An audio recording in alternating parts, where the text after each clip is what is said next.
Vice anak, kailan ka ba mag-aasawa? Aba, hindi ka ba naiingit sa mga kapatid mo? Tingnan mo sila ngayon, pareho ng masaya at may kani-kanyang pamilya. Anang kanyang inang si Mrs. Jillian Lizares na nasa kabilang linya. Mommy, hindi po ba napag-usapan natin to? Tumigil siya sandali sa gilid ng lobby. Papasok pa lang kasi siya sa opisina sa mga oras na yon. I know anak, ayoko naman talaga makialam sa mga buhay ninyo pero hindi ka na bumabata anak. Mom, I'm just 34. Ang layo ko pa para maging senior. Hay nako, nakuha mo pa talaga magbiro. Ikaw lang naman tong inaalala ko. Ay, ang mommy talaga. Don't worry, okay? Darating naman po tayo riyan eh. Pero hindi pa lang siguro sa ngayon. Hindi ko pa ho siguro talaga natatagpuan ng babaeng magpapatibok sa puso ko. Paliwanag niya. Hindi nga ba talaga? O baka naman nagiging abala ka na sa trabaho mo? Paminsan-minsan mag-relax ka rin anak. Don't overwork yourself. Bahagyang natawa si Vice. Hindi naman po talaga. Chill lang ako rito sa opisina eh. Ay ewan, basta kapag hindi na talaga ako nakatiis, baka ipalipat ko na sa ibang panunungkulan mo sa bus company natin. Kapag siguro ginawa ko yun, magkakaroon ka na ng oras. Mami naman, huwag naman pong ganyan. Alam niyo namang mahal na mahal kong kumpanyang to. Mas mahal mo pa kaysa sa akin? Sa amin? Hindi naman po. Siyempre, mas mahal ko pa rin kayo. Malakas itong napabuntong hininga sa kabilang linya. Oo na, sige na. Hindi na ako mangungulit. Alam ko namang nasa trabaho ka at baka nakakaistorbo na ako. Kahit na kailan, hindi po kayo magiging istorbo sa akin. Hayaan niyo, dadaan ako sa bahay mamaya. Diyan ako maghahapunan. Talaga? Napangiti si Vice. Nakikinikinita niya kasi sa isip kung paano mangislap ang mga mata ng kanyang ina. Yes, ma'am. Kaya ipaghanda niyo ako ng masarap na hapunan. Okay, anak. I will. I love you. I love you too, ma'am. Pagkababa ni Vice ng cellphone ay nagpatuloy na siya sa paglalakad. Subalit natigil siyang muli nang marinig ang usapan ng receptionist at dalawang bata. Katabi ang isa pang nahihinuhan niyang kasama ng mga ito na binatilyo. Pare-parehong may bitbit na backpack ang tatlo. I already told you po, we are his sons. We have evidence to prove that to you po. Sabi ng batang medyo matangkad ng kaunti sa katabi nito.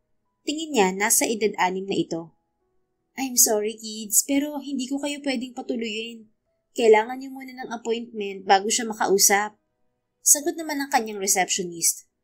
But we could ask an appointment naman po right now, right? If that's the only way we could talk to him. Sabi naman ng batang mas mababa sa katabi nito at mas mataba rin. Hindi talaga pwede eh. Hindi siya basta-basta nakakausap ng kahit na sino. Giit ng receptionist. Napatungo ang dalawang bata. Halatang nalungkot ang mga ito sa narinig. Miss, hindi mo po ba sila pwedeng pagbigyan? Kasi matagal na talaga nilang hinahanap ang kanilang ama. Actually, namin po. Ako po talagang tumulong sa kanila. So please, help my cousins po. Anang kasama ng dalawang bata. Hindi naman sumagot ang receptionist at nakatingin lang sa mga to. Nalapit na sana si Vice sa mga ito nang mapalingon sa kanya ang mas matabang bata. Nagtama ang mga mata nila na nagpakunot sa kanyang noo. There was this unfamiliar feeling that lingers inside of him while staring at the kid's eyes. Para bang matagal na niya itong kilala. Kuya! Kuya! Tinapik nito ang katabi. Why? Sabi naman ng tinawag nitong kuya. Iisa ang mukha ng dalawa kaya nahinuha niyang kambal ang mga ito. The boy pointed his finger at him. There he is, Kuya Uno! That man is your father! Anang may kataba ang bata. Parang binigsakan ng bomba sa narinig si Vice. Ni hindi siya nakakilos sa kinatatayuan at nakatitig lang sa dalawa. You're right. He's really our father. Gwapo rin siyang kagaya natin. Pero bakit parang hindi siya nagsasalita? Pipi ba siya? Tanong ng tinawag na Uno habang nakatitig sa mga mata niya. May pagkaslang pa ang pananagalog nito. I don't think so, kuya. Hindi ba sabi ni Kuya Ferry, boss siya rito? So nakakapagsalita siya for sure. Halika, lapitan na lang natin. Yaya ng tinawag na Uno. Hindi na pinansin ng receptionist na pipigilan sana ang dalawa. Dahan-dahan ngang lumapit ang dalawang bata kay Vice at hindi niya alam kung bakit kabadong-kabado siya. Ang lakas ng tibok ng kanyang dibdib na halos ikabingin na niya. Hi po! Sabay na bati ng mga ito at bahagya pang yumukod. Okay lang po ba kayo? Tanong ng nakatatandang bata habang titig na titig sa mga mata niya. Naku, Sir Vice, pasensya na po kayo. Singit ng receptionist na madaling sumunod sa dalawang bata at sa isa pang binatilyo. Kanina pa po sila rito dahil gusto raw po nila kayong makausap. Hayaan niyo po, ako na pong bahala sa kanila. Humugod si Vice ng pagkalalim-lalim na hangin sa dibdib. Pagkatapos, dahan-dahan na yung pinakawalan. Sir, tatawag na po ba ako ng gwardya? Untag sa kanya ng receptionist. No, it's alright. Let me handle them. Sigurado ho kayo, sir? Yeah. Sige na, bumalik ka na sa trabaho mo. Ako na bahala sa kanila. Okay po. Muli siyang huminga ng malalim bago binalingan ng tatlo na sa kanya rin nakatingin. What are your names, boys? Tanong niya. My name is Uno po. Tapos ito naman po ang brother ko na si Dos. Tapos si Kuya Ferry naman po siya, pinsan namin. Pakilala ni Uno. You're twins? Sort of po. Sort of? Opo. Hindi na lang pinagtuunan ni Vice ang sinabi ni Uno at tumingin sa binatilyong kasama nito.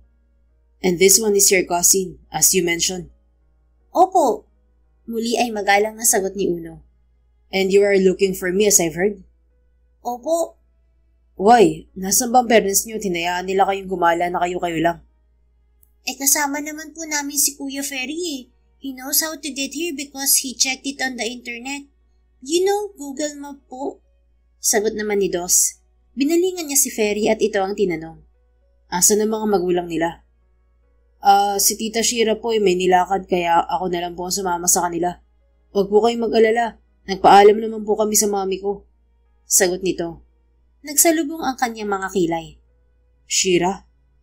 Yes po. That's our mama's name po. Sabat naman ni Dos. Napahagod si Vice sa kanyang batok dahil sa narinig. Hindi pangkaraniwan ng pangalang Shira at iisang tao lamang ang kilala niyang nagmamay-ari ng pangalang yon. You heard us naman po, di ba? The reason we are here po is... Yes. Ang mabuti pa, umakyat muna tayo sa opisina ko. Okay ba yun, kids? Putol niya sa sinasabi ni Uno. Ngumiti sa kanya ang dalawang bata. Okay po. Iisang tugon ng mga ito. Sabay-sabay silang apat na lumulan sa kanyang private elevator. At habang naroon, ang daming naglalaro sa isipan ni Vice habang pinagmamasdan ng dalawang bata. Is their mother the Shira I knew? Pero paano? Bakit sinasabi ng mga to na akong ama nila? Halos sigit 2 dekada na kaming hindi nagkikita ni Shira, kung siya nga ang ina ng mga to. At mga bata pa kami noon. So paano nasabi ng mga to na akong ama nila? Imposible naman yun dahil matagal na akong walang girlfriend. And that was also the last time I had... Napatigil sa kanyang pag-iisip si Vice nang tumunog ang elevator. Hudyat na naroon na sila sa kanyang opisina. Wow, it's so huge!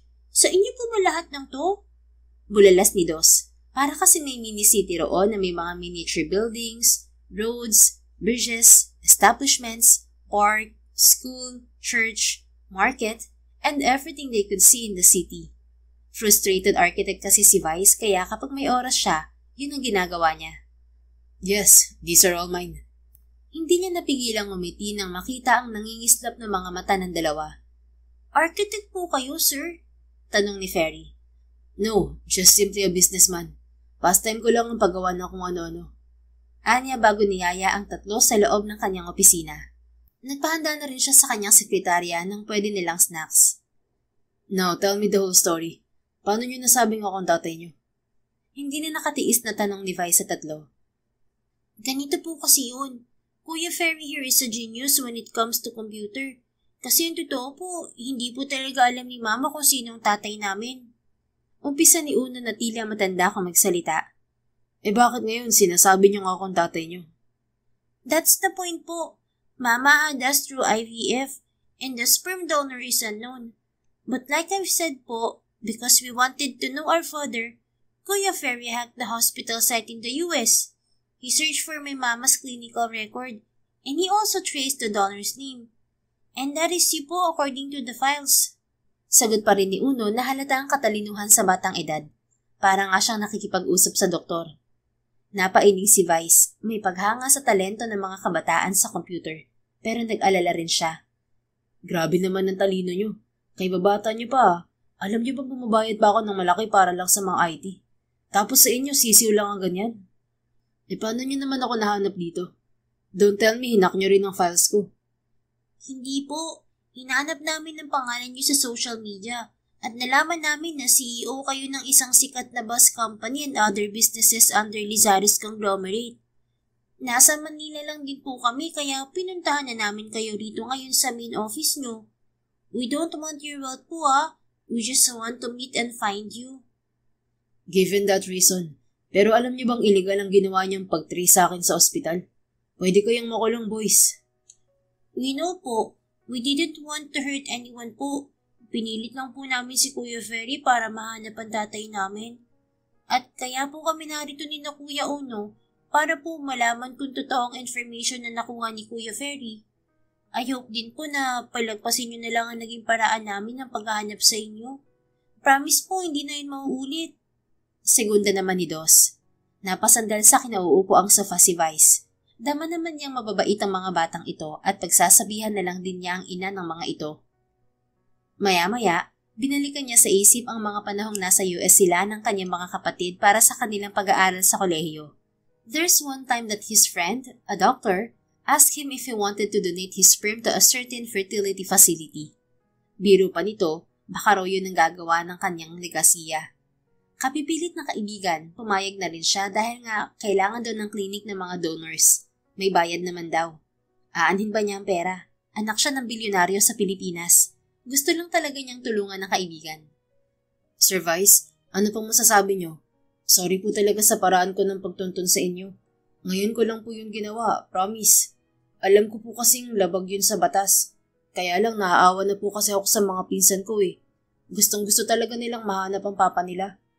Untag sa kanya ni Ferry. Tumingala muna siya bago ilang beses na lumunok. Pagkatapos, tiningnan niya isa-isa ang tatlo. Kahit nasabihin kong nag-donate nga ako noon ng sperm, hindi pa rin tayo nakakasigurong ako nga ang ama niyo, kids. Anya bago binalingan si Ferry. Paano mo na sigurong tama ang nakuha mong impormasyon? May pruweba ka ba, Ferry? Meron po. Dala ko po ang laptop ko. Sagot nito bago kinuha sa pag nito ang laptop. Binuhay nito yon. Pagkuway ipinakita sa kanya ang sinasabi nitong mga impormasyon. Napahilamos sa kanyang mukha si Vice. Totoo kasi ang sinasabi ng mga ito. Nakalagay nga roon ang lahat ng records ng ina ng kambal at ang pangalan ng ospital. Naroon din ang pangalan niya at ng kanyang kaibigan doktor, pati na ang pirma nito. How old are you, boys? Tanong niya makaraan ng ilang sandaling katahimikan sa tatlo. 6 po kami. Kuya Ferry is 15. Sagot ni Uno. We could do DNA naman po, di ba? To prove na tamang information na nahanap namin. Sabi naman ni Dos na ang mga mata ay nakikiusap. Para namang may mainit na palad na humablos sa puso ni Vice, kaya wala sa loob siyang napatango. Isa pa ay gusto rin niyang malinawan. Ayun, okay na kuya. Masayang wika ni Dos sa kapatid. But wait, can I talk to your mom first? Nagkatinginan ang tatlo, napataas naman ang isa niyang kilay. Hindi niya to alam, no? Hindi rin niya alam ang naging paraan niyo ng paghahanap sa akin, right? Sabay na napakagatlabi ang dalawang magkapatid. Pagkaway umiling. Kasi po, gusto lang po talaga naming makita ang papa namin. Kaya kami po mismong gumawa ng paraan. Nung nasa US pa po kasi kami, kinausap na po namin si Kuya Ferry na tulungan kami para naka-ready na po pagdating namin dito. 2 months lang po kasing mahigit ang bakasyon namin. Pagkatapos, babalik na po ulit kami sa US. Salaysay ni Uno. What? Babalik na kayo agad? Then I must see your mom now. Can you call her? Pwede niyo ba siyang papuntahin dito ngayon? No. Pumunta na lang tayo sa inyo. Saan ba kayo tumutuloy? Hindi magkaintindihang sabi ni Vice. Ang kaalamang mawawala ang kambal sa paningin niya ay may dalang takot sa dibdib niya. Parang ang hindi na niya kailangan ng DNA dahil naman niyang sa kanya talaga nagmula ang dalawa. Sure po ba kayo? Hindi po ba oras ng trabaho niyo? Ani Ferry. I'm the boss here. Isa pa, mas mahalaga sa akin na makausap ang nanay niyo. Tiningnan niya muli ang pangalan ng babaeng nakasulat sa mga dokumento. Shira Inares. Napahilamos muli sa kanyang mukha si Vice. And of all people, si Shira talaga ang ina ng kambal. Ano to? Tadhana? O talagang pinaglalaruan lang ako ng kapalaran ko? Kailangan ko makita ang ina ng mga batang to para masigurado ko kung ina nga nila ang kakilala kong Shira noon. Anya sa isip. Noong 11 years old pa lang siya, may nakilala siyang Shira Inari sa school nila. Back then, he knew that he liked her. Ang kaso, mas matanda ito sa kanya ng 4 na taon. High school na ito, samantalang siya ay magtatapos pa lang noon ng grade 6. Sa isang sikat na eskwelahan sila noon nag-aaral na magkakapatid. Hanggang sa isang araw, hindi na niya nakitang pumasok ang babae. Ang laki ng panghihinayang niya noon. Hindi man lang kasi siya nakapagpakilala kay Shira. Ano kuya, isasama ba natin siya? Baka magalit si mama. Tapos baka malaman niya na nanghak tayo. Patay tayo. Narinig niyang tanong ni Dos kay Uno. Hindi naman siguro. We're just doing the right thing. And that is to search for our daddy. And we finally found him. Ngayon pa ba tayo aatras? Let's just face the consequences if ever she gets upset. Parang matandang sagot ni Uno. Namamangha talaga si Vice kapag naririnig itong nagsasalita. Bigla niyang naalala ang isa niyang kakambal na si Von. Parang ganito rin ito noong kabataan nila. Si Von ang parang spokesperson nila ni Vince. Para rin itong matanda kung magsalita. So ano boys, pupunta na ba tayo sa inyo? Nagkatinginan muna ang kambal bago lumingon kay Ferry. Tumango naman ang binatilyo sa mga pinsan. Okay po. Chorus na sabi ng mga ito nang balingan siya. Napangiti si Vice. Tara na. Anya sabay tayo. Magkakasama silang bumaba sa parking lot at sumakay sa sasakyan niya. Manghang-mangha pa ang tatlo dahil customized Jeep Wrangler yon na kulay itim. Saan ang address nyo? Tanong niya kay Ferry na nasa backseat. Sinabi naman nito kung saan. Hindi niya alam kung bakit pero excited siyang makitang muli si Shira. Samantala, katatapos lang ng meeting ni Shira sa kukuhanan niya ng mga local cloth products sa Pilipinas. Isa siyang designer at may sariling pagawaan ng bag na gawa sa mga produktong inangkat pa niya sa bansa. Mabenta ang mga bags niya sa US, lalo na sa kapwa niyang Pilipinong nakatira doon. 20 taon na rin ang nakaraan mula nang mag-migrate ang pamilya nila sa US. Pero isa-isa ring umuwi ang ate at kuya niya sa Pilipinas ng mag-asawang mga to. Hindi niya maintindihan kung bakit, dahil di hamak namang mas maganda ang sistema sa Amerika. Lalo na sa edukasyon at medisina. Mas malaki din ang sweldo. Pero sabi naman ng mga kapatid niya, mas masarap at mas masaya daw tumira sa Pilipinas. Sa ngayon, ang mami na lang niya at bunsong kapatid ang kasama nilang mag-iina sa US. Matagal na kasing patay ang kanyang ama dahil sa sakit na colon cancer. 3, 4, where do you want to eat? Tanong niya sa mga anak na kasama niya sa araw na yon. Nakasakay ang mga ito sa backseat ng kotseng hiniram niya sa kanyang ate Sarina. Ang dalawa pa sa quadruplets ay nagpaiwan sa kanyang kapatid. Gusto raw kasi ng mga itong maglaro kasama si Ferry na anak ng ate niya. Mahilig din kasi sa online games ang mga anak niya, pero may limit naman yun. Single mother by choice si Shira at bunga ng IVF ang quadruplets. Hindi naman sa takot siyang mag-asawa. Hindi rin siya kailanman nabigo sa pag-ibig. Sadyang ang gusto lang niya ay magkaanak kaya bumili siya ng sperm noon sa isang fertility clinic para may isa katuparan ang pangarap niyang anak. Hindi naman niya akalain na bibigyan siya ng quadruplets na labis niyang pinagpasalamat sa Diyos. Can we just go home na lang po, Mama? Ang init po eh. Ang nakangiwing sagot ni Quatro. Sa 4, ito ang pinakamaselan at may pagkamareklamo. But can we order chicken, Mama? Dun po sa Jollibee. Para may pasalubong din tayo kina Kuya. Sabi naman ni Tres. Napangiti si Shira. Tinuruan talaga niyang magtagalog ang mga anak para hindi mahirapan ng mga ito kapag ganoong uuwi sila sa Pilipinas. Okay, as you wish. Tugon niya. Yay! Masayang sabi naman ng dalawa. Dumaan nga silang mag-iina sa drive-thru. Pagkatapos, dumiretso na sila sa bahay ng kanyang ate kung saan sila nag-i-stay na mag-iina. Teka, bibisita yata si ate. Anya nang makita ang Jeep Wrangler na nakaparada sa driveway. Sa likuran niyon siya pumarada pagkatapos, tiningnan niya sina 3 at 4. Baba na tayo mga anak. Okay po, Mama. Sabay na sabi ng dalawa. Shira! Humahangos na lumabas ang kanyang ate sa bahay ng mga ito pagkababa niya sa kotse. O ate, bakit? May problema ba? Tanong niya habang inaalalayang makababa ang dalawang anak. Meron, malaki. What is it? May ginawa bang kalokohan sina Uno at Dos? Subalit bago pa makasagot ang kapatid niya, isang bulto ng lalaki ang sunod na lumabas sa bahay ng mga ito, kasunod sina Uno at Dos. Napakunot ang noon niya at nagpalipat-lipat ang tingin sa mga anak at sa lalaki. Natila ba natuklaw ng ahas habang nakatingin kina 3 at 4. Mama! Ani Uno. Napatingin siya rito. Yes, honey. Ginawa niyo ba ng kalokohan tong si Manong? Tanong niya rito. Bilang panganay sa quadruplets, naaasahan na ni Shira si Uno.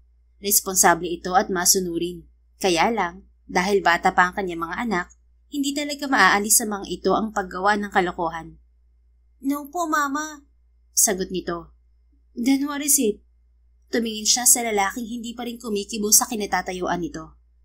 Sir, is there something wrong? Tanong niya sa lalaki.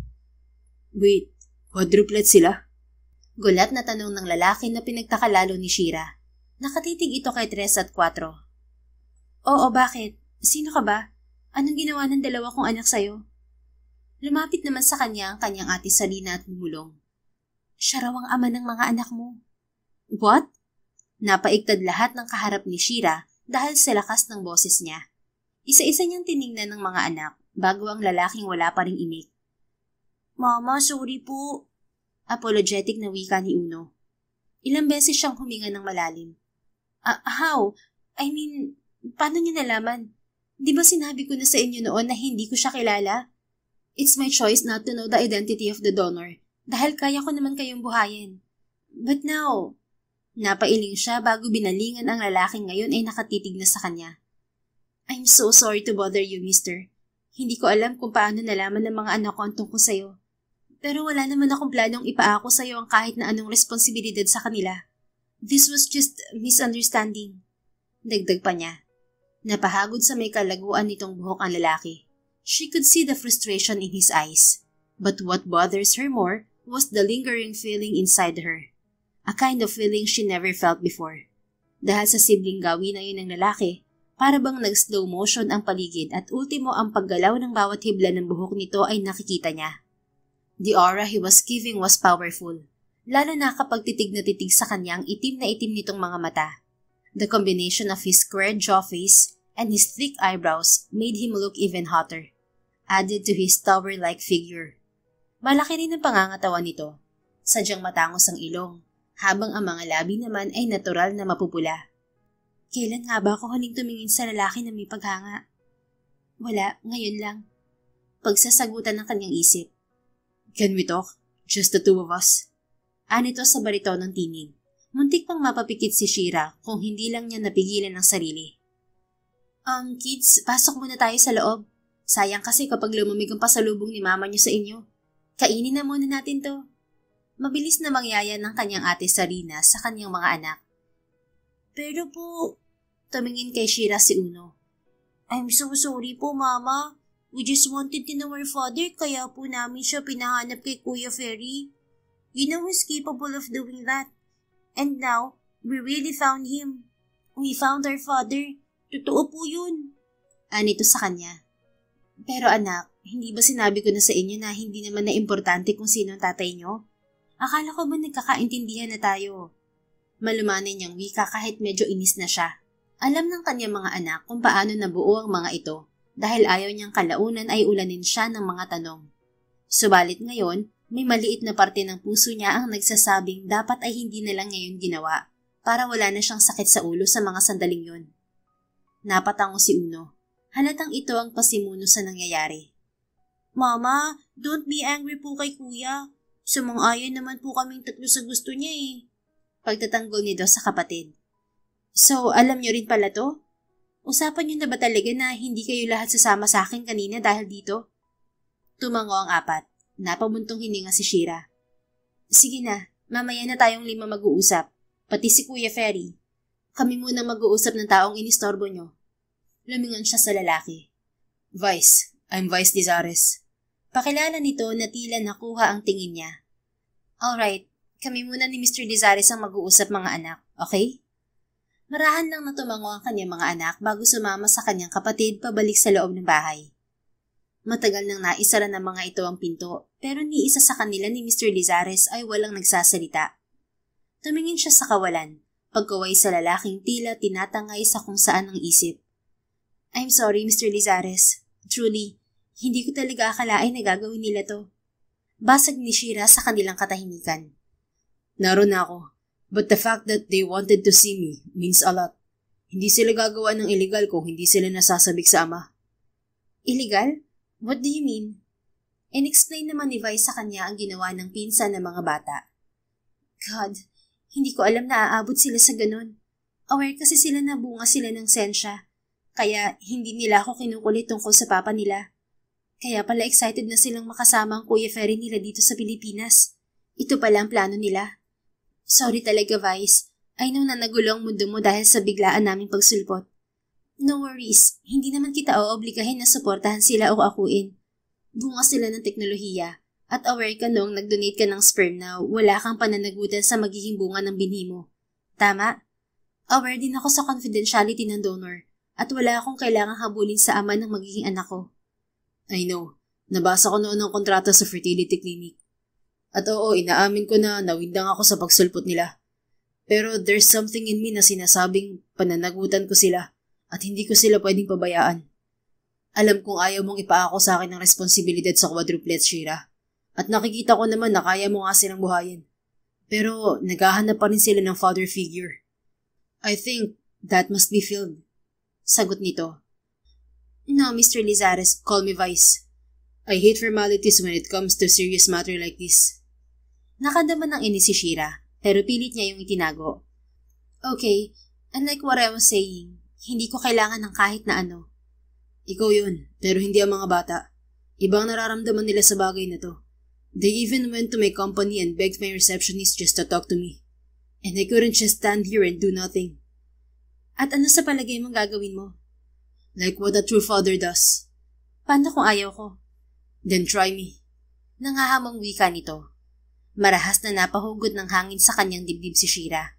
Akala niya magiging maayos ang bakasyon nilang mag-iina, pero hindi pala. Pero hindi ko pa naman nakakasigurong anak mo nga sila. Malay mo malena ko ang information ni Ferry. Mabilis niyang wika. Then we'll do a DNA testing. Pero kahit hindi ko nagawin yun, ramdam ko dito sa puso ko na mga anak ko sila. Even those papers they showed me saying it loud. Ako ang ama nila. So whether you like it or not, gusto ko rin silang makilala. Hindi ko naman hinihiling na makasama sila sa araw-araw. Pero kung bibigyan mo ko ng sapat na oras at panahon, gagawin ko kung anong nararapat para sa kanila. Mahabang sagot nito. Muli, hindi siya kaagad nakasagot. Nakikita kasi niya sa mga mata ng lalaki ang determinasyon. At kung sasalungatin niya ito, baka lalo pa siyang magkaproblema. Halata naman sa kilos nito at pananalita na may sinasabi ito sa buhay. Baka nga mas nakahigit pa ito sa kanya. Alright, we'll do the DNA test. Kapag hindi ikaw ang ama, mangako ka na huwag ka nang magpapakita pa sa mga bata. Of course. Pero paano naman kung akong ama nila? Kapag lumabas na ikaw nga ang ama nila, then saka na lang natin pag-uusapan ng mga gusto mo mangyari. But note that I just want them to know you and vice versa. Hindi ako naging isang ina para baliwalain ang karapatan at kagustuhan ng mga anak ko. Pero hindi rin naman ibig sabihin niyon ay magagawa mo na ang lahat ng gugustuhin mo. Meron pa ring boundaries. And those boundaries should be talked legally. Ayoko kasi sa lahat ay may naiiwang problema. Dahil mas gusto ko ang tahimik na buhay para sa mga anak ko. I agree to that. At salamat sa pagpayag mo. Ginagawa ko lang to dahil mahal ko ang mga anak ko. I know. Don't worry. I will immediately talk to my lawyer today. Pero bago yun, kailangan ko muna ng sample mula sa isa sa kanila. I know na kabigla-bigla talaga ang lahat ng to. Lalo na't nakita mo hindi lang sila dalawa, kundi 4. I wonder, may lahi ba kayong twins or triplets? I mean, normal naman sa IVF na maging multiple ang babies. Pero naisip ko rin noon na baka may lahi ng kambal ng tatay ng quadruplets. Natawa naman ito na labis na ikinagulat ni Shira. Kasi kung gwapo ang lalaki kapag seryoso at aburido, mas lalo naman itong gumagwapo kapag nakangiti. At ewan ba niya kung bakit tila may mga dagang naghahabulan sa kanyang dibdib. Ang lakas kasi ng kabog niyon. There is. In fact, my siblings and I are triplets. Kaya hindi nakataka-taka kung may 4 akong anak. Pero tama ka. Nakakagulat naman talaga. Kasi akala ko kanina, 2 lang sila. Yun pala, may 2 pa. Kaya naman pala. Hindi ba sila mahirap alagaan nung sigla ang kanilang kakulitan? I'm sure you felt exhausted that time. Saka, mahirap ba ang pagbubuntis mo dun sa kanila? Well, nakakaubos talaga ng enerhiya at pasensyang mag-alaga ng 4 ng sabay-sabay. Nahirapan din ako nung una sa pagbubuntis sa kanila. Pero katulong ko naman ng nanay ko kaya medyo magaan din kahit mapapaano. Anyway, tayo na sa loob para mapadali na ang lahat. I'm sure kaya mo namang pabilisin ang proseso ng DNA, hindi ba? 2 buwan lang kasi kami sa Pilipinas. Wika ni Shira kay Vice. Yes, kayang-kaya kong gawin yun. Rest assured na bago kayo umalis, may resulta na. Okay, let's go. I'm sure hinihintay rin nila kung anong kasabihin ko. Tumango naman si Vice at sumunod sa kanya. Pagdating nila sa loob ay kinausap nila ang 4.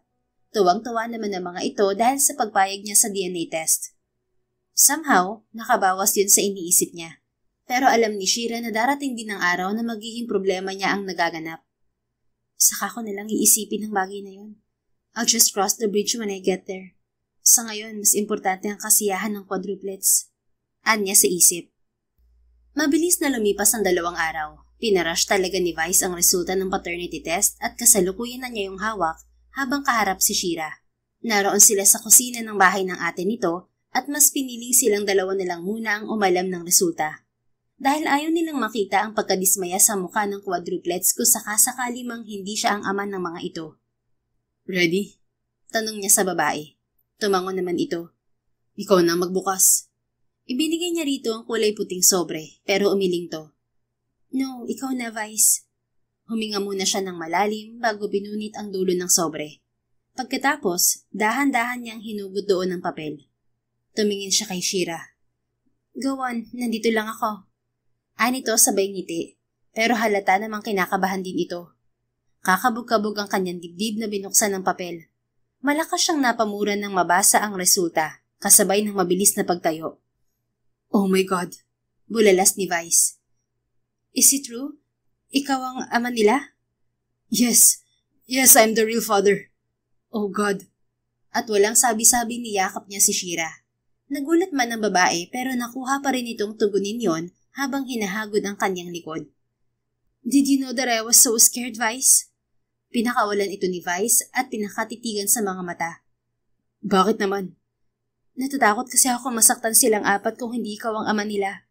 Umaasa silang positibo ang resulta. Lalo pat hindi rin naman basta-basta ang ginawa nila para mahanap ka. Ni hindi ko rin nga maisip kung paano ba nila ginawa yun. Dahil matatalino sila. Pero huwag kang mag-alala. Hindi ka na dapat matakot dahil totoo na to. I'm really their father. At bilang ama nila, tungkulin ko na rin ngayong protektahan sila sa lahat ng bagay na maaaring makapanakit sa kanila. That includes myself. Bakit mo naman nasabi yan? Kasi hindi ko maipapangakong hindi ako magiging makasarili. You know I also want to be with them. Napabuntong hininga si Shira. Yan din ang iniisip ko. Pero mapag-uusapan naman ang lahat ng to sa legal na paraan. Yeah. Nabasa mo na ba ang ginawa ng lawyer ko? Tanong ni Vice sa babae. Dahil pagkatapos nilang mag-usap noong nakaraan, ay nagpagawa na agad siya ng kanilang agreement. Pero sa loob-loob niya, mas gusto niyang maging totoo ang lahat ng yon. Hindi pa lang niya nailalahad kay Shira ang naiisip. Dahil sa mga sandaling yon, para lang siyang bumalik sa pagiging binatilyo at ang musmus niyang puso ay kaya pa rin itong patakbuhin ng mabilis. Yes, I already read it. Sagot nito. Agree naman ako sa lahat at napirmahan ko na rin. Hindi naman kasi masama ang hinihingi mo. Isa pa, malaki na silang 4. Naiintindihan na nila ang sitwasyon natin. Saka sabi mo nga, matatalino sila. Pero aminin mo, sa akin sila nagmana ng kagwapuhan nila, no? What? Hindi kaya? Hindi mo ba nakikita ang mukhang to? Itinapat pa ni Shira sa tapat ng baba ang isang kamay. I'm seeing that clearly. Minsan na nga akong nabihag ng itsura mong yan eh. Wala sa loob na sagot ni Vice. Ha? Anong sinabi mo? Ha? Aling sinabi? Wala naman akong sinabi ah. Meron. Hindi kaya ako bingi. Saka nakakaintindi naman ako ng Tagalog. Tuwid pa rin ako magsalita niyan, no? Pero alam mo, hindi ko rin in-expect na isang kapwa Filipino ang donor ko noon ng sperm. In-expect ko pa nga noon na baka Caucasian ang maging donor ko. Although Pinoy ang itsura ng mga bata, inisip ko na lang noon na dahil nga may dugong Pinoy ako, kaya baka mas malakas ang dugo ko sa donor kaya Pinoy na Pinoy ang itsura nila. Gwapo, no? Sino? Mga anak natin, gwapo. Mana sa atin. Mas mana sila sa akin. Pangitan naman. Napakamot sa kanyang ulo si Vice. Oo na, halika na sa taas. Sabihin na natin sa kwadro. Totoo po ba? Kayo po talaga ang papa namin? Ani Uno na pumutol sa iba pa niyang sasabihin. Sabay silang napalingon dito ni Shira. Nakita nila ang 4 na anak na kasilip sa may kusina. Tumingin siya kay Shira. Tumangon naman ito.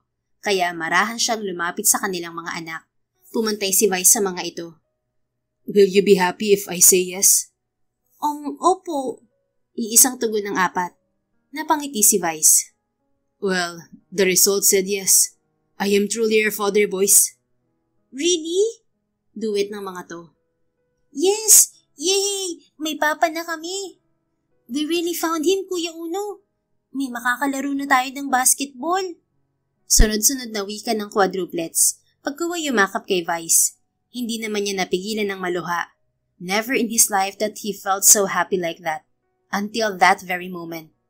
Pakiramdam tuloy niya ay puputok ang kanyang dibdib sa sobrang saya.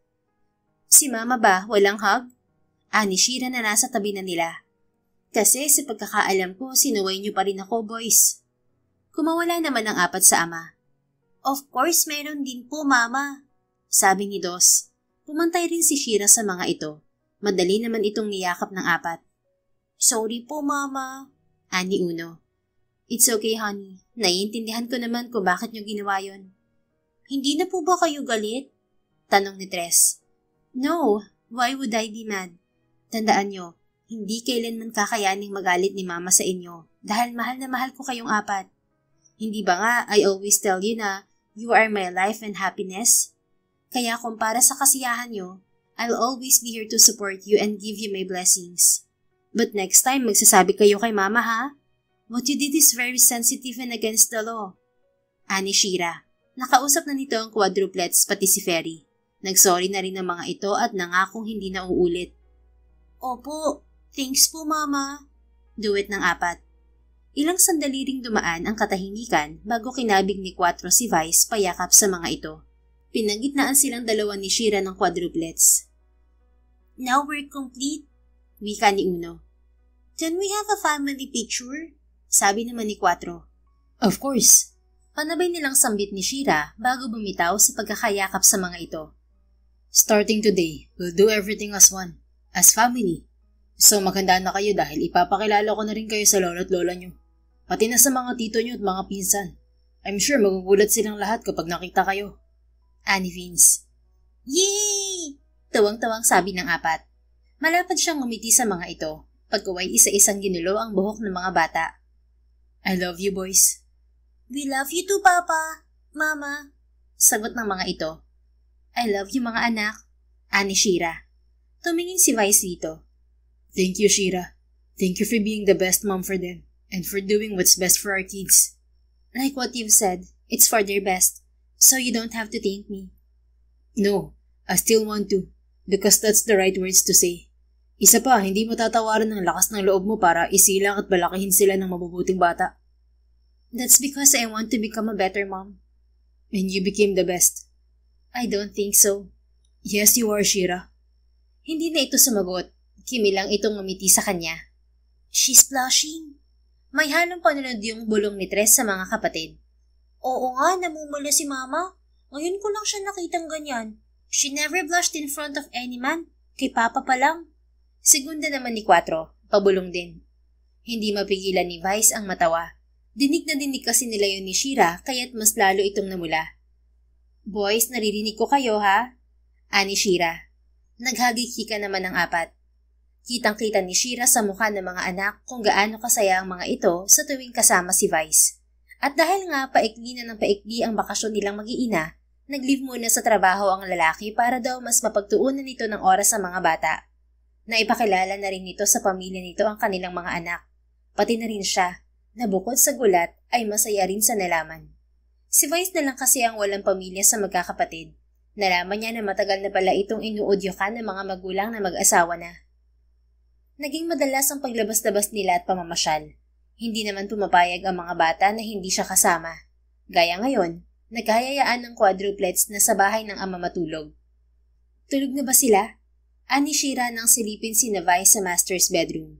Nadoble pa yata ang laki sa pinagsamang kwarto ng kanyang mga anak sa US. Gusto kasi ng apat na makatabi sa pagtulog ang ama. 3 palapag ang bahay nito na may basketball court sa itaas, swimming pool at entertainment area. Ang ipinagtataka niya, mag-isa lang doong naninirahan ng lalaki, kaya hindi niya mapigilang makadama ng lungkot para dito. Oo. Sagot nito nang lingunin siya at ngumiti ng malapad. Napakurap-kurap naman si Shira dahil biglang lumakas ang kabog ng kanyang dibdib. Hindi niya rin napigilan ang paglunok ng ilang beses dahil ang gwapo nitong tingnan sa pangbahay nitong attire. Kahit simpleng t-shirt lang kasi yon at basketball shorts ay ang sexy pa rin nito. Sexy? Tama bang narinig kong description mo sa kanya, ha, Shira?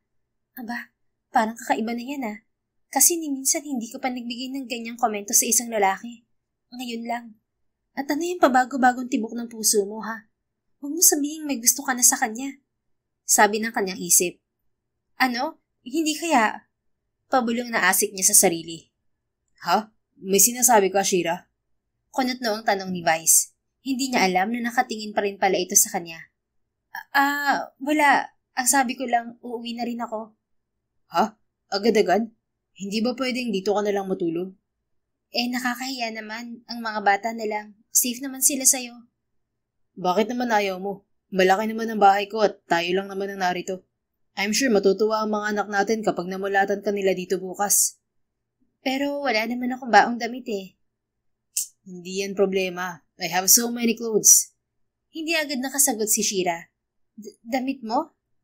Oo, bakit? May masama ba? Wala naman. Ang sakin lang, baka malaki.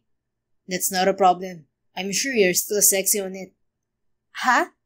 Ngumiti ito bago tumayo at marahang lumapit sa kanya. Para namang de-remote control ang puso niya dahil bawat hakbang nito, siya rin pagdibok na yon. Hindi tuloy siya halos makahinga. Come. Walang sabi-sabing hinawakan ni Vice ang kamay niya at iginiya sa closet nitong kasing laki ng silid niya. Bago pang karamihan sa mga damit ko dito, pili ka na lang. Sigurado ka ba, Vice? Nahihiyang wika niya. Bakit ka naman mahihiya, Aber? Wala ka namang ginagawang masama. Pipili ka lang naman ng damit. Hindi ka naman magnanakaw. Kastigo ni Shira sa isip. Of course. Sige na, ikaw na ang pumili. Ihahanda ko na rin ng bathtub para makapaligo ka. I'm sure napagod ka na rin sa makikipaglaro sa kanila kanina. May pag-aalalang wika nito. Kapag kasi naroon sila sa mansyon ng lalaki, wala silang ibang ginagawa kung hindi ang maglaro kasama si Vice. Hindi naman. Sanay na naman ako. Kahit na, kailangan mo rin ng pahinga sa pag-aalaga sa kanila. Gusto mo bang magbakasyon tayo? Ano sa palagay mo? Palawan, Bora, Baguio, Bohol, name it. Naku, wag na.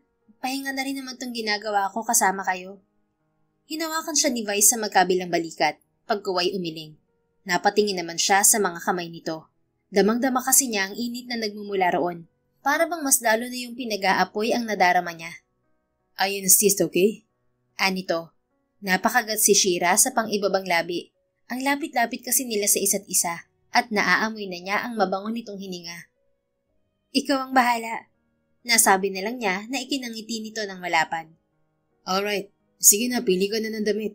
Ready ko na ang bathtub. At hindi niya inaasahan ang sunod nitong ginawa. Hinalikan kasi siya nito sa pisngi saka lumabas. Tulalang napahawak na lang si Shira sa kanyang pisngi.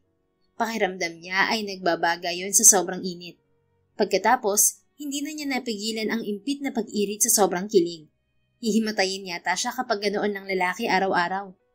Si Vice naman, hindi mawala-wala ang malapad ng ngiti sa mga labi. Pakanta-kanta pa siya habang tinitimpla ang tubig ng bathtub. Nilagyan niya yon ng lavender at rose essence na magandang pamparelax ng katawan. Pagkatapos, tinawag na niya ang babae at hinayaan muna itong maligo. Bumaba siya sa kusina at naghanda ng maaari nilang makain. Ang totoo, iba talaga ang pakiramdam niya tuwing kasama nilang mag-aama si Shira. Para bang kompletong-kompleto na ang buhay niya, lalo pat nakikita niya kung gaano ito kasaya maging ang kanilang mga anak. And he realized the true meaning of fulfillment and contentment when he is with them. Isa na lang talaga ang kulang, ang maging ganap silang pamilya. Napakanta tuloy siya sa sayang nadarama. It's your smile, your face, your lips that I miss. Your sweet little eyes that stare on me and make me say, I'm with you through all the way, 'cause it's you who fills the emptiness in me. It changes everything you see. When I know I've got you with me. Tuloy-tuloy lang sa pagkanta si Vice habang nagpapakulo ng tubig sa kalan. Matatagalan pa naman si Shira kaya nag-search muna siya ng mga pwede nilang pasyalan habang naghihintay. May 30 minuto na siguro ang lumipas nang mapalingon siya sa may pintuang nagdudugtong sa kusina at dining. Parang bigla ay naputol ang kanyang dila at hindi makaimik na makita ang itsura ni Shira na nakahalukip-kip habang nakasandig sa pinaka-division. Magaling ka palang kumanta. Nito bago dahan-dahang lumapit sa kanya. Sunod-sunod na napalunok si Vice. Pakiramdam niya ang init-init sa kusina kahit bukas naman ng aircon. Noon lang kasi siya nakakita ng babaeng ubod ng sexy kahit pa sobrang luwag ng suot na damit. Ano? Hindi ka na nagsalita, Vice? Kumanta ba? Oo, may talent din ako kahit paano. Para siyang bumalik sa pagiging grade 6 at napakamot sa ulo.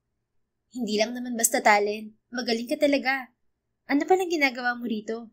Hindi ka ba napagod kanina? Ayain sana kitang magtsaka sa veranda. Maaga pa naman. Magpapaantok lang sana at kwentuhan. Okay. Samahan mo na rin ng counting sweets. Para kasing low talaga ang energy ko ngayon. Ano bang meron dito sa fridge mo? Nilagpasan siya nito at tuloy-tuloy na binuksan ang refrigerator. Ngunit sa halip na matuon ng atensyon niya sa sinasabi nito, sa mahahaba at makikinis nitong legs nakatingin si Vice. Kahit may boxers itong suot, hindi pa rin yun kita. Kasi hanggang kalaghatian ng hita nito ang damit niyang napili nito. May ice cream ka pala. Gusto mo ba? O iba na lang? Hanap ako. How about cake? Kaso iisang slice na lang pala to. Anitong abala na sa pagbubuklat sa ref. Okay lang naman kung gusto mo ng cake. Sa'yo na lang. Magtsatsaa na lang ako. No, kailangan pareho tayong may sugar intake para fair. Anong ibig mo sabihin? Humarap si Shira kay Vice. Kasi parang hindi ka tumataba. Ilang araw na tayong kumakain ng marami sa kung saan-saan, as in walang limit. Pero ang fit mo pa rin tingnan. Ano bang sikreto mo, Mr. Lizares? Natawa siya. Sikreto? Wala naman. Sadyang ganito lang talaga ako. Hindi tumataba. Pero mas lalong nagiging gwapo. Sana all na lang talaga. Sus, wag ka nga magsana all dyan. Kasi sexy ka rin naman. Imagine, you carried 4 fetuses in your tummy. And yet, your figure is still the same. Hay nako, binubola mo lang ako, Vice. Hindi In fact, you're a very hot mama. Nadulas niyang wika. Ano?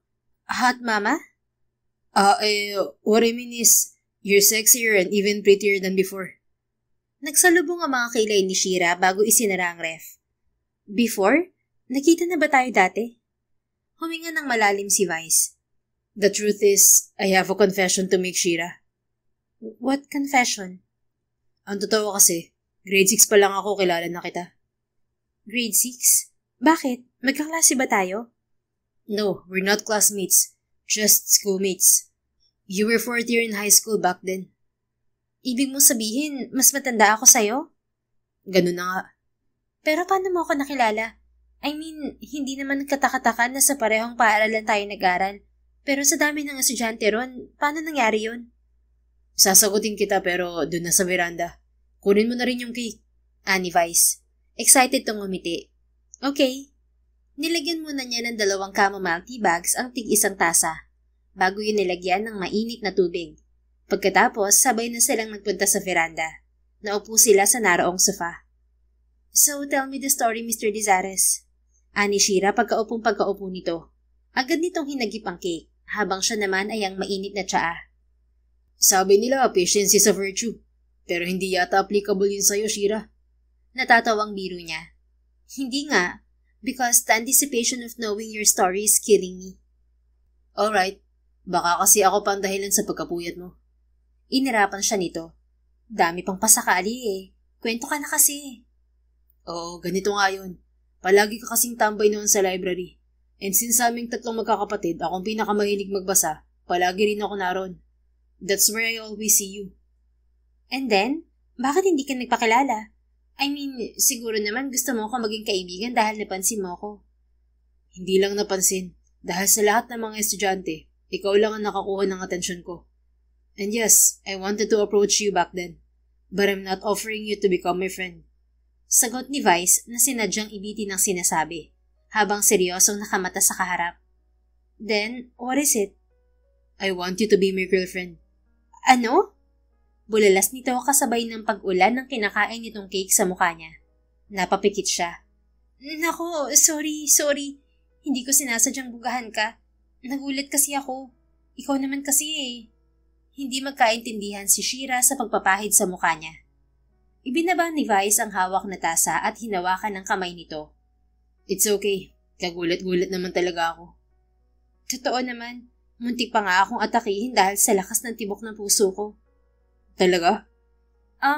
Pero dahil sa sinabi mo at hindi dahil sa ibang bagay. Hindi siya nakasagot. Tinitimbang pa kasi niya sa isip kung tama ang gagawin niya. Ang kamay ko? Ani Shira. Hinila nito ang sariling kamay na hindi naman binitiwan ni Vice. Wait, sabi niya. Bakit, Vice? I don't have the courage to ask back then because I was too young and too afraid to get hurt. Even now. But I have to trust my guts, Shira. What do you mean? Can we make everything for real? You, me, and our kids? Can we be a real family? Yung kagaya nito, sama-sama, masaya. Can we be like that? Pangako gagawin ko lahat para magustuhan mo ko. Because right now, everything that I felt before came back. Mas tumindi pa nga kasi ikaw na ngayon ang ina ng mga anak ko. Sa wakas ay pag-amin niya. Matagal na hindi nakaimik si Shira at nakatitig lang kay Vice. Ni hindi rin ito kumukurap kaya nag-aalala na siya. Kung ayaw mo naman, wala rin problema, Shira. Ang sa akin lang, mas masaya sana kung magkakasama tayo at buong pamilya. Kinagad nito ang pang-ibabang labi bago huminga ng malalim. That was unexpected. Yeah, I know. At sorry kung nagulat kita. No, that's okay. At least alam ko nang may lihim ka palang pagtingin sa akin noon pa. Saka nalaman ko rin na matagal mo na pala akong kilala. How ironic is it, huh? That is called destiny, Shira. But destiny or not, kailangan ko pa rin pag-isipan ng sinasabi mo. My life and the kids were in the US. Iniisip ko kung paano ba Then, I'm ready to leave the country with you. Napakurap-kurap si Shira. Gagawin mo yon? Paano ang pamilya mo rito? I'm sure mahihirapan ka magpaalam sa mga magulang mo. Lalo na sa mami mo. No, mas tamang sabihin na susuportahan pa nila ako. Dahil kaligayahan ko nakasalalay rito. At nang magiging pamilya ko kung sakasakali man. At kung iniisip mo tungkol sa aking trabaho, I could run our company overseas with the use of modern technology and internet. Kung may pipirmahan ako, pwede namang gumamit ng digital signatures. Pero kung importante namang mga dokumento, narito naman ang mga kapatid ko at ama ko para gawin yun. Mahabang wika ni Vice. Natawa si Shira sabay iling. Why? Anong nakakatawa sa sinabi ko? Wala naman. It's just that parang handang-handa ka na talaga sa lahat. Hindi mo pa nga alam kung anong sagot ko. Sabi ko nga pag-iisipan ko muna. Well, okay lang naman na pag-isipan mo muna. Nito ko lang din naman na plano ang mga yan. Lalo na at halos wala ng 2 buwan ang ilalagay nyo rito. Hindi ko alam kung bakit pero pakiramdam ko, ang bilis talaga ng oras. Ang inaalala ko pa, wala na nga ako sa tabi ng mga anak natin sa loob ng 6 na taon. Tapos magkakahiwalay pa tayo. Ang bigat sa dibdib. Sabi niya sabay tingin sa malayo. Naramdaman niya ang bahagyang paghagod nito sa kanyang likod. Napabaling siya rito. Eksakto namang nagtama ang mga mata nila. Vice felt a strong force within him. Para siyang magnet na hinihila palapit kay Shira. Hanggang sa makita na lang niya ang sariling tinatawid ang pagitan ng mga muka. Hindi naman umiwas ang babae. She even closed her eyes hanggang sa tuluyang maglapat ang mga labi nila. It was such a wonderful feeling that made him smile while kissing her. Ilang beses na rin naman ako nakahalik ng babae. Pero hindi ganito na parang may paru-paro sa tiyan ko. Was this even possible? Kasi ang alam ko sa mga romance novel lang ito nangyayari. Pati pala sa totoong buhay. Anivin sa isip. May ilang sandali rin ang nagdaan bago niya pinakawalan si Shira. Sabay pa silang lumanghap ng hangin bago napangiti. That's also unexpected, sabi nito. Yeah, but it felt like we've been doing it for a long time. Pwede bang isa pa? Ano? Napatakip ito sa bibig. Advance ka na nga masyado, iisa ka pa. Baka nakakalimutan mo, hindi pa naman kita sinasagot. Saka, ngayon ko lang na-realize na ang hilig mo sa shortcuts. You're offering me marriage and I'm not even your girlfriend. Tapos, biglang hahalikan mo ako, tiisa ka pa. Sinuswerte ka rin. Well, maswerte naman talaga ako. Kasi may mga anak ako matatalino, mababait at maalalahanin. Ikaw na lang talaga ang kulang.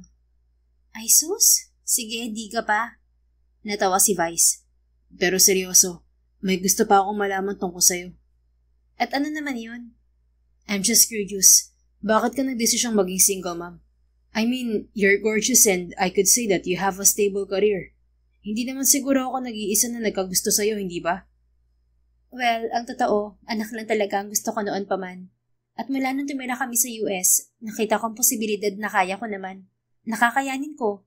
At kinaya ko nga. Isa pa, I think you know what life looks like in the US. Everyone was on the go. Hindi naman sa sinasabi kong mahirap pero mas focus kasi ang mga tao sa career nila. Kaya nga may mga options kung paano magkakaanak. And since natutok ang atensyon ko sa negosyo ko, nakalimutan ko na rin may iba pang buhay bukod doon. And when I'm ready to look around, wala naman ako makita. Kaya nag-anak na lang ako. Iwas sakit ng ulo pa. Kasi minsan ganun ang mga lalaki eh. Paliwanag nito. Not me. Madaling sagot ni Vice. Natawa ito sabay iling. Oo na, hindi ka nakasali. Eh ikaw, ano naman ang naisipan mo at nag-donate ka ng similya mo noon? Mayaman ka naman. Hindi mo naman kailangan ng pera. Wala lang. Nagpadala lang sa pamimilit ng kaibigan. Maganda naman ang lahi ko kaya ayos lang din ikalat ang kagwapuhan ko, di ba? Sira ka talaga. Pero akalain mo nga yun, no? Tayo pa ang nag-match, pareho pang Pinoy. Meant to be kasi tayo, Mami Shira. Nagpatuloy pa ang pagkukwentuhan nila hanggang sa lumalim na ang gabi. And there's one thing that Vice realized. He will never ever let her go. Time flies so fast. Parang kailan lang nagbabalak si Shira na magbakasyon sa Pilipinas kasamang mga anak. Para kahit papaano ay maranasan ng mga ito ang buhay sa bansang sinilangan niya. Pero ngayon, halos 2 linggo na lang ang ilalagi nila sa bansa. Nakita naman niya ang malaking pagbabago sa kanyang mga anak, lalo pat likas sa mga ito ang mabilis na mag-adapt. Advantage pa ng mga ito na marunong ng wikang Filipino. Kahit papaano, nakatulong yon para magkaroon ng kaibigan ng mga ito at makipag-communicate na rin sa mga tao. Mama? Ani 4 habang naroon sila sa silid ng mga ito sa bahay ng kanyang ate Sarina. Tinutulungan niya itong mag-ayos ng gamit dahil mamaya bago magtanghali ay susunduin sila ni Vice. Mamamasyal daw sila. Sa 4 niyang anak, si 4 ang medyo may pagka-dependent pa sa kanya. Siguro dahil ito ang bunso. Pero wala namang kaso yun sa kanya. Gusto pa nga niya kasi mas gusto niyang binibibi ang mga anak. Sandaling lumingon si Shira sa anak. Nakita niyang nakamasid to sa kanya. Can we just stay here with Papa? Natigil siya sa ginagawa. Ha? Bakit anak? Kasi po mas happy kami ni na kuya kapag kasama natin siya. Can't we just be a real family? May nanay, tatay, mga kuya, at syempre po bunso. Anak, our life is in the US. Doon din kayo nag-aaral. Pero wala po dun si Papa. Pero hindi ba ang sabi niya dadalaw siya sa inyo palagi? But I want him to be with us every time po. I want him to see me and my brothers go to school and pick us up. Gusto ko rin pong makalaro namin siya palagi like basketball, football, and many more. I want to do many things with Papa. Hindi po ba talaga pwede? Napabuntong hininga si Shira. Kitang-kita kasi niya kung paano magsumamo ang mga mata nito. And her heart was aching seeing him like that. Hindi niyo po ba love si Papa, Mama? Tanong ni 4 na ikinagulat niya. Ha? Kasi sabi po ni Papa, love niya kayo, pati na kami ni na Kuya. Eh kayo po, love niyo po ba siya? Mas lalong nawala ng imik si Shira. For the past days that they've been together, palagi niyang naaalala ang mga sinabi ni Vice noong nasa mansyon sila nito. Ang daming what-ifs na nabubuo sa isip niya na hindi naman niya mabigyan ng sagot. Pero isa lang ang alam niya, unti-unti na ring nahuhulog ang loob niya rito. Hindi naman kasi kagaya ng ibang lalaki si Vice. In fact, sa mga nanligaw sa kanya, ito lang ang nakitaan niya ng determinasyon. Marunong din itong rumispeto, opinion man o tao. Magalang ang lalaki, maalaga, maalalahanin, babait, mabuting ama, at higit sa lahat, mapagmahal. Kitang-kita rin niya kung paano ito mag-effort para lang mapasaya ang kanilang mga anak. Papa is so kind and very loving. He's also sweet po and very guwapo like us. I hope na maging love niyo na rin po siya. Sabi pa ni Quatro bago siya hinalikan sa pisngi at iniwan doon. Napailing na lang si Shira, pagkuwaing humiti. Hindi naman yun mahirap gawin. Hindi mahirap mahalin ng papa mo, Quatro. Bulong niya sa hangin. Pero sa halip na sagutin, ginulo na lang niya ang buhok ng bata at tinapos ang ginagawa nila. Pagsapit ng tanghali, dumating si Vice. Dinala sila ng lalaki sa airport na pinagtaka nilang mag-iina. Sinabi ni Vice na mamamasyal daw sila pero sa ibang lugar. Wow, Papa! This is huge! Excited na wika ni Uno habang pasakay sila sa kanyang private plane. Of course, para talaga sa pinakamamahal kong mga anak ang aeroplanong to. Sagot ni Vice. Ibig pong sabihin, sa atin to? Tanong sa kanya ni Dos na paupo na. Yes, atin to. Ang iba namang aeroplano sa labas ay pag-aari ng kumpanya natin. So basically, sa atin din silang lahat. Really? Iisang wika ng apat. Yes. So ready na ba kayo sa next adventure natin? Yes po. Nakangiting binalingan ni Vice ang tahimik lang na si Shira sa kanyang tabi. A penny for your thoughts, Mami Shira. Ha? Gulat na napalingon to sa kanya. What are you thinking? Nothing. Nothing? Parang meron. Hindi ka matutulala kung wala. Wala talaga. Napataas ang kilay ni Vice. Isa-isa muna niyang tiningnan ang kanilang mga anak na may kung ano-ano ng pinagkakaabalahan bago muling nilingon si Shira. Hindi mo na ako mapagtataguan. Sa isang buwan mahigit natin pagsasama, kilala na kita. So tell me, what's bothering you? Tungkol ba yan sa mga anak natin? Anya, bahagya itong humilig sa kanya. Mamaya na lang. Saan na ba tayo pupunta? Nauunawaan naman niya ang ibig nitong sabihin. Basta, secret, sagot niya. Habang nasa biyahe sila ay panay ang pagkukulitan ng quadruplets. Si Shira naman, pansin na pansin ni Vice ang pananahimik. Hindi naman na niya ginulo ang babae dahil baka personal ang pinagdadaanan nito. It's so beautiful, Papa. Diyan po ba tayo pupunta? Excited na tanong ni Quatro habang nakatingin sa labas ng bintana ng eroplano. May 30 minuto na rin silang nagbabiyahe. Yes, our family owns that island. Pero hindi tayo dyan maglalanding. Sa maliit na airport sa may bayan. Pagdating doon, sasakay naman tayo ng yate papuntang isla. Wow, ang yaman pala talaga ni Papa. Sabi naman ni Tres. Hindi ako ang mayaman, ang lolo nyo. Sapat lang ang pera ko para mabuhay kayong 4 ng matiwasay. Ano po yung matiwasay, Papa? Tanong naman ni Dos. Peaceful, anak. Yun bang mabubuhay kayo ng walang inaalalang problema? Tumangot-tango ito. Pagkalanding nila, dumiretso sila sa pantalang pag-aari ng kanilang pamilya. Doon ay sumakay sila sa yate kaya mas lalong natuwa ang 4. Super ganda naman po dito, Papa. Parang masarap pong tumira dito. You're just gonna fish and then you have ulam na. Masayang wika ni Uno habang naroon na sila sa dalampasigan. Opo nga po. Can we stay here for a week, Mama? Tanong ni Quatro. Sabay-sabay naman silang mag-aama na napatingin kay Shira. Ha? Quatro is asking if we could stay for a week. Ani Vice. What? No, honey. Hindi pwede. May lakad si Mama sa ibang araw. Ganun po ba? Okay po. May halong lungkot na sabi ni Quatro. Huwag ka nang malungkot, Quatro. 4 days lang naman ang sabi ni Papa, di ba? Pangaalo ni Uno dito. Tumango naman ito. Tara, gusto mo ba race tayo? Kasi nung unang makarating sa house, siya ang panalo. Sabi naman ni Dos. Game! Ani Quatro. Okay, ready? 1, 2, 3.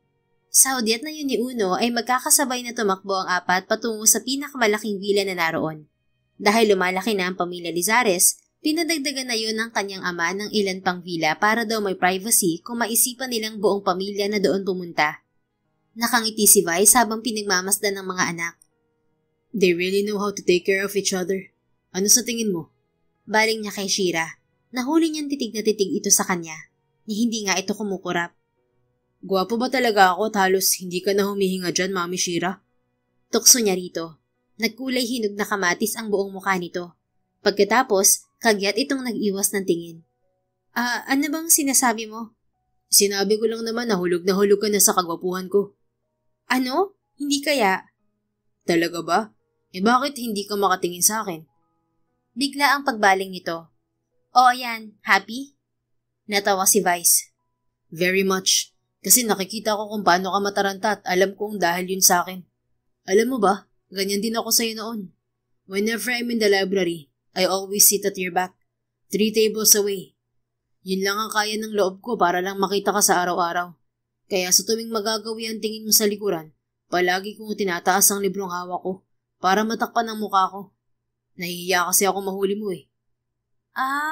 Kaya pala parang mabubutas na noon ng likod ko dahil pala yun sa katititig mo.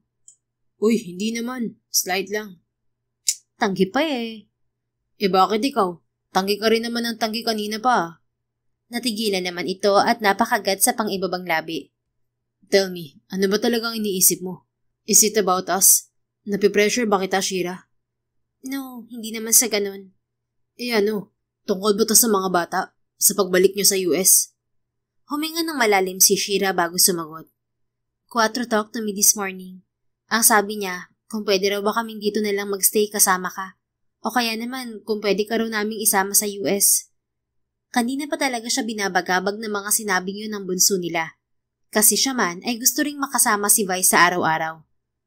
At ano naman ang sinagot mo sa kanya? I just told him na nasa US ang buhay naming lahat. Na ang sabi mo palagi mo silang dadalawin.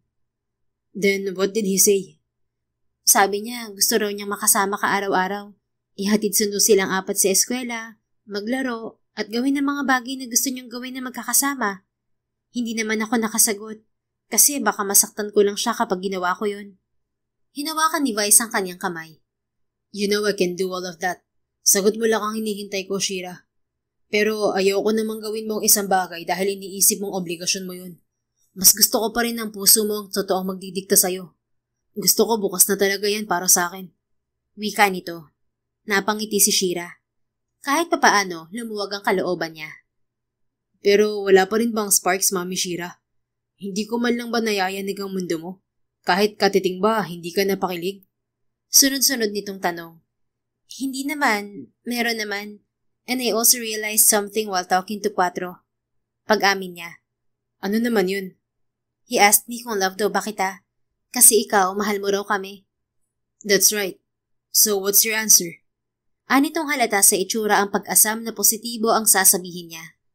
I couldn't answer him. Sabi mo nga, mas maganda kung sigurado na ako sa isasagot ko. Ano yung sinasabi mong na-realize mo? Basta. Tugon ni Shira bago binawi ang kamay sa pagkakahawak ni Vice. Pagkatapos, nilagpasan niya ito. Basta? What do you mean by that? Habol nito sa kanya.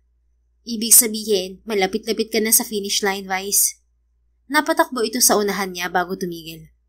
Talaga? Talaga? I'm now willing to open my heart to you. Nanlaki ang mga mata ni Vice. Pagkuway umikot patalikod sa kanya. Yes! Sigaw nitong pumunit sa katahimikan ng isla. Nakataas pa ang mga kamay nito sa ere na para bang nanalo sa loto. Hoy, baka isipin ng mga bata kung ano nang pinag-uusapan natin. Muling bumaling sa kanya ang lalaki. Masayang-masaya lang ako. Tara na, puntahan na natin sila. At hindi na tumanggi pa si Shira nang hawakan ni Vice ang kamay niya at hilahin patungo sa kanilang mga anak. Sa huling araw nila sa isla, naging abala ang tatlo sa quadruplet sa may kusina, habang nakabantay naman si Tres sa kinaroroonan ng kanilang mga magulang. Kuya Uno, sigurado ka bang magugustuhan to ni na Papa at Mama? Puro sunog po eh. Ani Dos habang pinagmamasdan ng inihanda nilang dinner. At gusto ng magkakapatid na gawing espesyal yon para sa mga magulang. Napakamot si Uno sa ulo at tiningnan ng mga kapatid. Nakakain naman lahat yan, hindi ba? Iisang sagot ng mga ito. Masarap naman ang hotdog at tosino kahit sunog, Kuya Uno. Sabi naman nila is the thought that counts daw eh. Kaya hindi na sila magrereklamo niyan. Wika naman ni Cuatro. Ganito na lang, gandahan na lang natin ang paglalagay sa mesa para hindi na mahalata ang mga niluto natin. Suwestyon ni Uno. Paano? Tanong ng dalawa. Di ba may ligaw na bulaklak sa labas? Kuha kayo, tapos ako na rito. Lagyan ko na rin ng fruits ang basket. Tapos, ano pa bang gusto nila? Tea. Gusto nila pareho ang tea. Sagot ni 4. Pero wala namang tea dito. Coffee na lang siguro. Oo, pwede na yun, kuya. Sang-ayon ng 2. Okay, lakad na kayo. Malapit na mag-6. Baka mamaya mahuli nila tayo dito. Okay. Magkasamang lumabas si 2 at 4 habang naiwan naman si 1. Madali niyang inayos ang mesa. Pagkuway naghanda ng kape. Hindi niya muna yun nilagyan ng mainit na tubig. Mabuti na lang talaga at sinanay sila ng kanilang mama na maging independent. Kaya marunong silang kumilos sa kusina. Yun nga lang, maingat na maingat sila dahil ayaw nilang pinag-aalala ang mga magulang. Kaya nga nasunog ang mga luto nila kasi tinakpan nila ang kawali para hindi tumalsik ang mantika. Binuksan lang nila yon nang makitang may usok na lumalabas sa takip.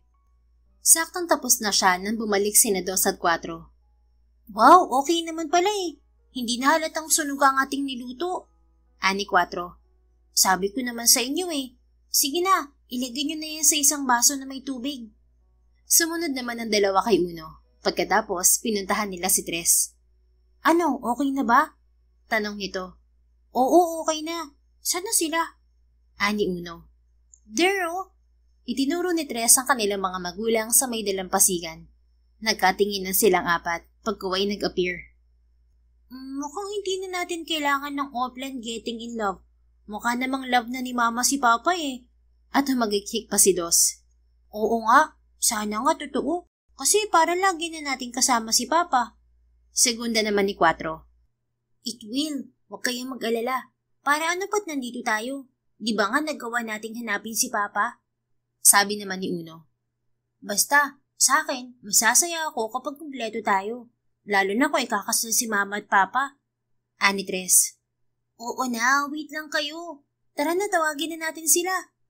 Magkakasabay na tumakbo ang 4 sa kinaroroonan ni Vice at Shira. Mama, papa! Iisang wika ng mga ito. Oh, bakit? Tanong ni Shira sa mga anak. Come po, we made something for you.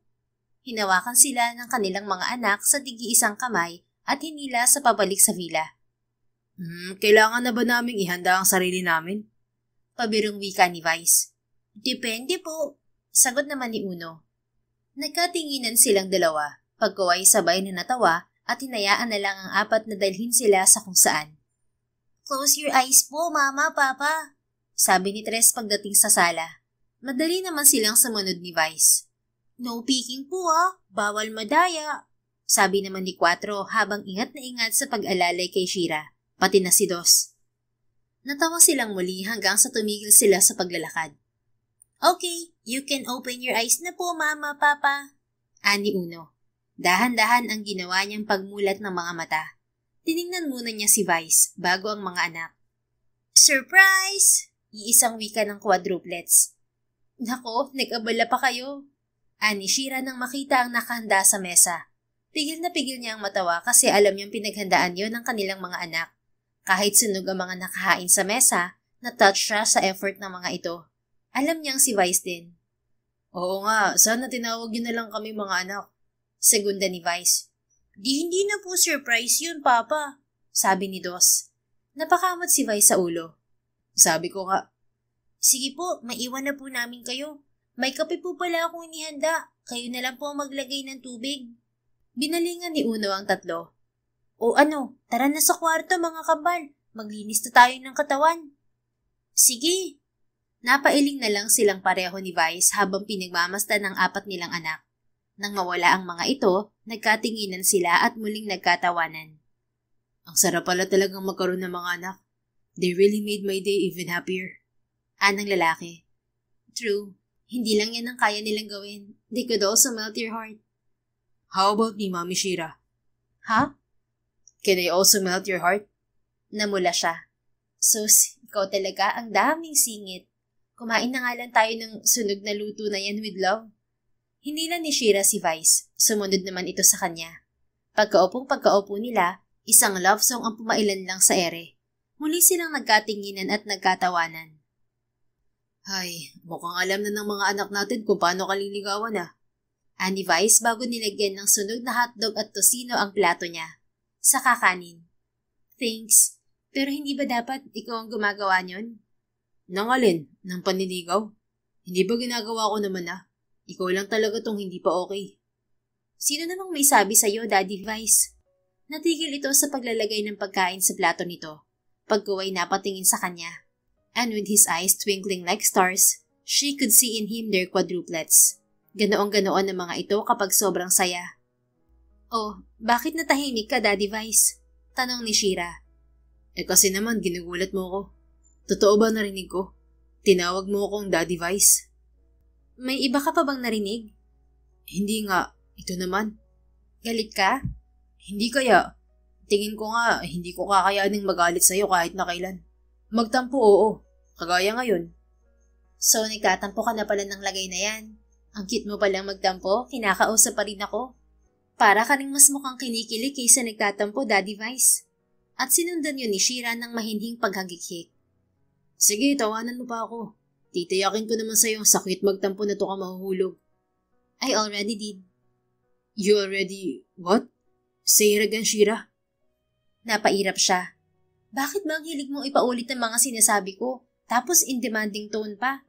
Can't you just accept it? Paano ko naman gagawin yun? Binibigla mo ako. So ngayon kasalanan ko pa pala. Akala ko ba gusto mong maging handa ako? Ang puso ko. Oo nga. And I'm saying to you right now that I'm ready. And yes, I already opened my heart to you ng mga nakalipas na mga araw pa. Hindi nakaimik si Vice, nakatitig lang ito sa mukha ni Shira at sa palagay niya ay hindi na ito humihinga. Napatayo siya at agad itong nilapitan. Vice, you're scaring me. Okay ka lang ba? Dahan-dahan itong napatingin sa kanya. Ilang beses muna itong lumunok bago nagsalita. Totoo? Tayo na, Shira? Napangiti siya. Seeing you being like this, I think I made the right choice. And that choice is you, Vice. Huminga ng malalim si Shira bago idinampi ang isang palad sa pisngi ng lalaki. Yes, you heard me. I'm choosing you not just because you're the father of my children, but because you are a man of many good and impossible things. Dahil sa lahat ng nanligaw sa akin, ikaw lang ang nakagawang patibukin ng puso ko ng mabilis. Ikaw lang ang nagdulot sa akin ng ilang gabing puyat at mga katanungang ikaw lang din mismo ang sagot. At nitong mga nakaraang araw, natanto ko na ako man hindi yata kakayaning hindi ka makasama sa araw-araw. Dahil bukod sa nasanay na ako nariyan ka, you made me happy every single second. At kung hindi pa pagmamahal to, then I don't know what it is. Mahabang pag-amin niya.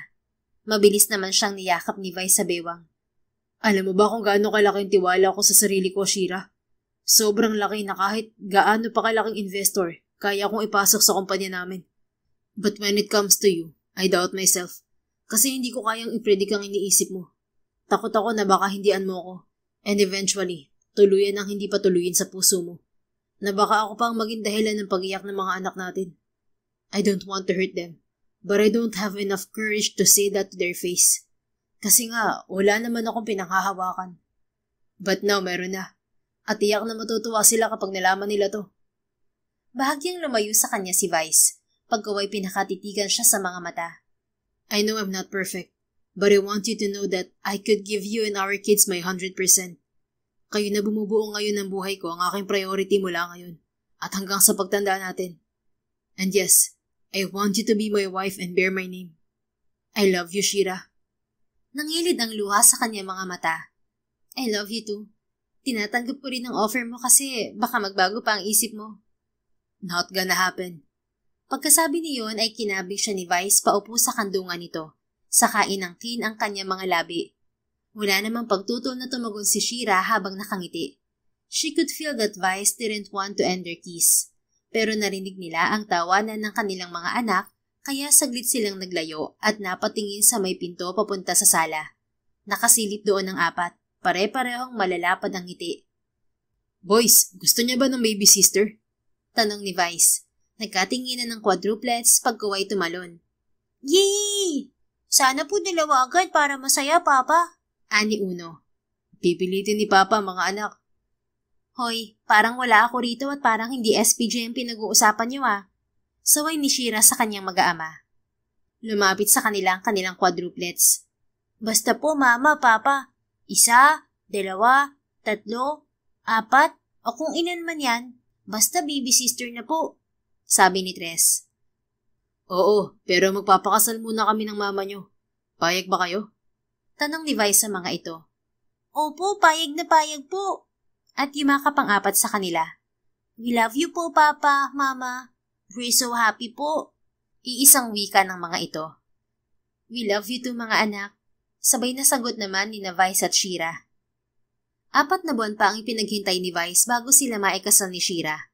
Bumalik kasi muna ang babae sa US kasama silang mag-aama para asikasuhin ang business nito roon at para makilala niya ng personal ang ina at bunsong kapatid nito. Naging maayos naman ang lahat. Natuwa pa si Mrs. Inares dahil hindi raw nito akalaing ang makakatuluyan ni Shira ay siya ring ama ng mga anak nito na isa palang Pinoy.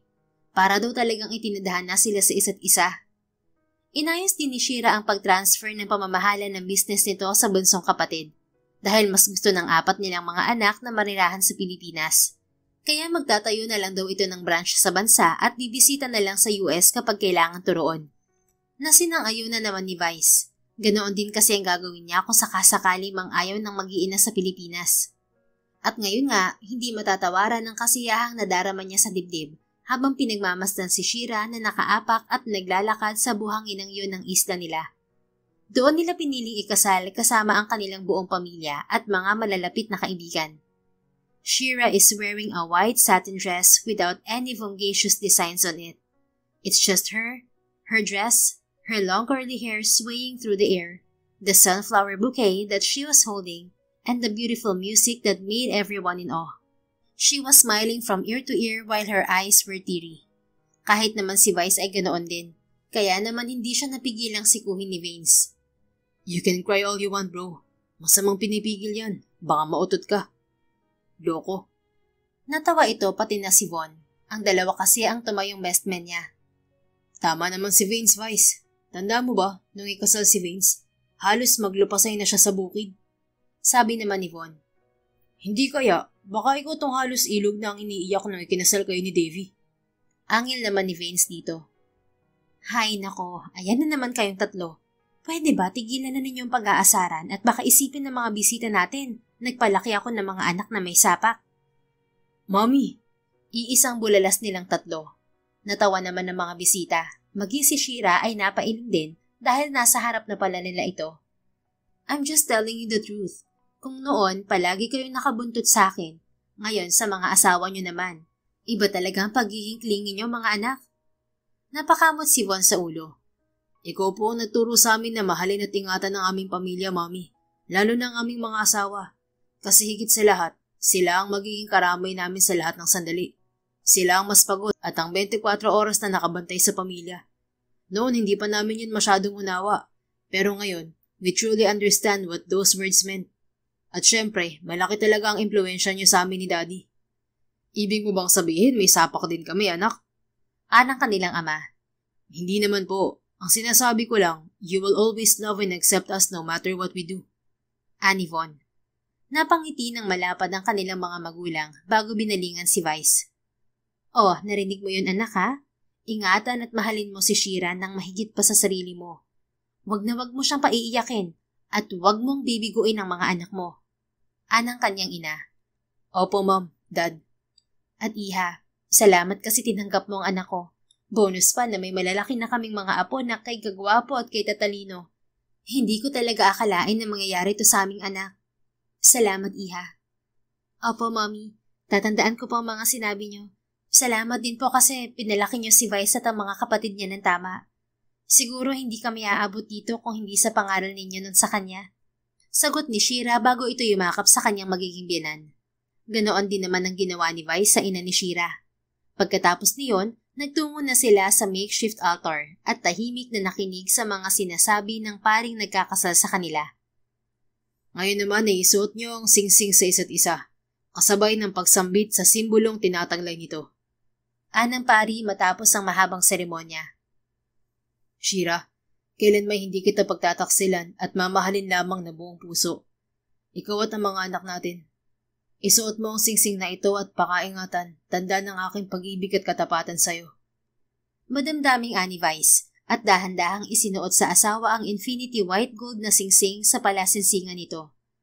Ngumiti si Shira sa kanya. Pagkuway kinuha ang kapares ng singsing. Vice, kailan may hindi kita pagtataksilan at mamahalin lamang ng buong puso. Ikaw at ang mga anak natin. Isuot mo ang singsing na ito at pakaingatan. Tanda ng aking pag-ibig at katapatan sa'yo. At ngayon, batay sa pinagkaloob sa aking kapangyarihan ng sangkatauhan at simbahang katoliko, kayo, Vice at Shira, ay inihahayag ko ng mag-asawa. Vice, maaari mo nang halikan ng iyong asawa. Sa hudyat na yun ng pari ay madaling inangkin ni Vice ang mga labi ng kanyang asawa. Kasunod ang malakas na palakpakan sa buong paligid. Nangingibabaw rin ang tinig ng kanilang mga anak na humihiling ng baby sister. Natatawang naghiwalay silang dalawa habang nakatitig sa isa't isa. I love you. Ikaw at ang mga anak natin. Ani Vice. I love you too. Always and forever. Tugon naman ito. Hindi nga naglipas ang isang taon at isinilang ni Shira ang kambal nilang babae. Hindi lamang silang mag-asawa ang tuwang-tuwa sa mga sandaling yon, maging ang kanilang quadruplets. Natupad na kasi ang kahilingan ng mga ito. Humihirit pa nga ng isa pa raw set ng kambal. Ngunit para kay Vice, sapat na ang kung anong meron sila ng kanyang pamilya. Hindi niya kasi gustong mahirapan si Shira dahil nakakapagod naman talaga ang magbuntis, manganak at mag-alaga ng mga anak. Dahil once na naging magulang ka, it will be a lifetime responsibility. Walang stop sign. Tuloy-tuloy lang. Nalabis niyang ikinahahanga kay Shira dahil hindi ito napapagod na sila'y alagaang mag-aama. Iba talagang magbiro ang kapalaran. Ang inaakala mong wala ng pag-asa, bigla na lang magbibigay ng sabot sa'yo isang araw. Isang halimbawa na rito ang pinagdaanan ni Shira at Vice. Akala noon ni Vice, hindi na niya makikita pa ang kanyang nag-iisang puppy love. Pero makalipas ang mahigit 2 dekada, isang pagkakataon ang nagbukas sa kanya. Bigla ay niyanig siya ng katotohanan na may mga anak pala sila. Isang pagkakataong hindi lamang yumanig sa buong pagkatao niya, kung hindi naging gabay niya rin para masungkit ang puso ng babaeng matagal nang kilala at minahal ng puso niya. Ultimately, she became his better half, for better or for worse. The only love that he kept on the deepest part of his heart. The end. Kung nagustuhan mo ang istoryang ito, please don't forget to like, comment, and share it with your friends. Your support really makes a difference. Thank you and see you sa ating next story. Keep safe and be blessed.